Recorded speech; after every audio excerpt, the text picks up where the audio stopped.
તો આજે આપણે બનાવીશું ઉપવાસમાં ખાઈ શકાય એવા ફરાળી ઢોકળા। એના માટે મેં 1 કપ સાબુદાણા અને 1 કપ મોરૈયાને મિક્સર ગ્રાઇન્ડરમાં ગ્રાઇન્ડ કરી લીધા છે। એના પછી એને એક વાડકામાં કાઢીને એમાં થોડું દહીં અને પાણી નાખીને બરાબર હલાવીને 15થી 20 મિનિટ માટે રેસ્ટ આપ્યો છે। 15-20 મિનિટ થઈ ગયા પછી એમાં મરચાંની પેસ્ટ અને ફરાળી મીઠું નાખીને એક ખીરું તૈયાર કરી લેવાનું છે। પછી એક થાળીમાં તેલ લગાવીને તૈયાર કરેલા ખીરામાં થોડો ઈનો નાખીને બરાબર હલાવી દો। પછી એને થાળીમાં પાથરી દીધા પછી એને 15થી 20 મિનિટ માટે સ્ટીમરમાં સ્ટીમ કરવા માટે મૂકી દેવાનું છે।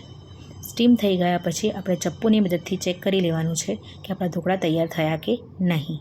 પછી એને થોડી વાર માટે ઠંડા થવા દેવાના છે। પછી એમાં કાપા પાડીને આપણે જોઈ લઈશું કે આપણા ઢોકળા કેવા એકદમ સરસ મજાના પોચા બનીને તૈયાર થઈ ગયા છે।